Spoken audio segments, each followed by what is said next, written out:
Manchester United's hunt for a midfielder has escalated as prices have been dropped now. Crazy ones, I will tell you, because when it's always Man United, teams want to maximize how much they earn. But this, for me, is broad day robbery. This should be illegal. 120 million quid, I don't think is worth it. Meanwhile, there are talks now again emerging that a new player is attracting the attention of the bosses at Carrington. Joao Gomes. Do you know him? He plays for Wolves, former teammate of Matthew Cunha, countrymate. We'll talk about him and what he has to offer. What I offer you is the promise that when you understand how to earn online, your life will not stay the same. I will say this without fear of missing my words, with authority, with conviction, because I've done it for years, and my life has not been the same since I studied and executed the business of the internet. Do learn and earn as well. I'm waiting for you. The number is down there. Now, Arab money, go to Telegram. Arab money with web. That's where you get the games. Now, here's what's coming. Should I start with the latest? What should I start with? So the latest report concerning Man United and a midfielder is from Chris Wheeler, a guy who I think exclusively covers Man United. For the most part of his job at Daily Mail, he's always reporting things about Man United, and some of them are spot on, by the way. Now, he has come out to reveal that Man United have Joao Gomes, the 24-year-old Brazilian midfielder, central midfielder who plays for Wolverhampton or Wolves. Now, Joao Gomes is a Brazilian, and if you look at his game, I think it's mostly defensive. He's a proper typical number 6 because he doesn't even give you much going forward, really, in terms of assists and goals. I think of all players who've been linked with, I think he's the guy who hasn't scored, I think, so many goals. In 11 games so far, he hasn't scored a goal or assisted, but he's always a mainstay in Wolves' struggling team, I should say. And of course, someone will say, why does Man United look for players from these struggling teams? But of course, even in these struggling teams, there are talented players, just like Matthew Cunha was got from Wolves. So I think that should not be an issue. But this guy is now attracting the attention. He could be priced at about his tops, maybe 50 million quid. Or million pounds, that is. That could be his price. That's the highest I feel Wolves can expect from him, and or for him. And teams certainly will be showing interest. The likes of Chelsea, who I certainly know will be looking for a midfielder in the next summer. Man United now also have that priority there, but he's now among the options. I told you, Amorim and his team, Jason Wilcox and co, are looking mostly at players in the league who have been tried and tested in the league. They tried with Carlos Baleba. They were quoted a crazy price. In fact, they were not quoted a price. They were chased away on arrival. Their interest was quashed by Brighton. Baleba falls off now. It looks clearly that United are moving on. Now, the other player who has now emerged as a front contender for the midfield at Man United is Elliot Anderson. Now, here's the thing. So, a price has been named that Man United apparently had contacted Nottingham Forest to inquire about what it would take to get this kid, as well as Jan if they can. And apparently they have been quoted a price between 100 and 120 million quid. Now, honestly, yes, he's 23, he's English, he's good. I've been talking about his game and how it's different. But for 120 million pounds, that's the fee Alexander Isak was bought for nearly. That's almost the amount that Chelsea paid for Moises Caicedo to Brighton. That's the amount Arsenal paid for Declan Rice. You see, players in these positions, central midfielders, are quite expensive. They are pretty expensive because they are so important in a team, and teams will know it definitely.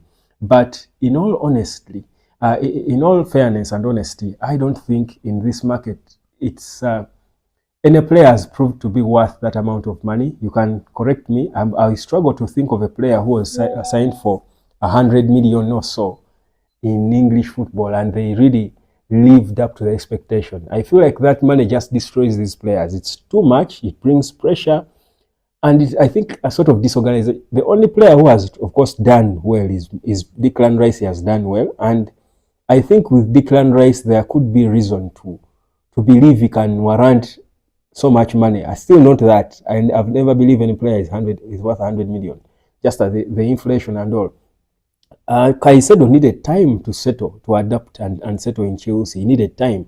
Now, if you're going to sign Elliot Anderson for 120 million pounds. You better think and hope and pray that he works instantly, because such a huge signing for a team like Man United, the pressure will be insane. It will be insane. The only beauty is that he's English, and somehow this English media is a bit selective. They will protect their own in a way. They will not bash him like you would expect. I don't think they would bash him the way they would bash Florian Wirtz for day, night, and evening for fun.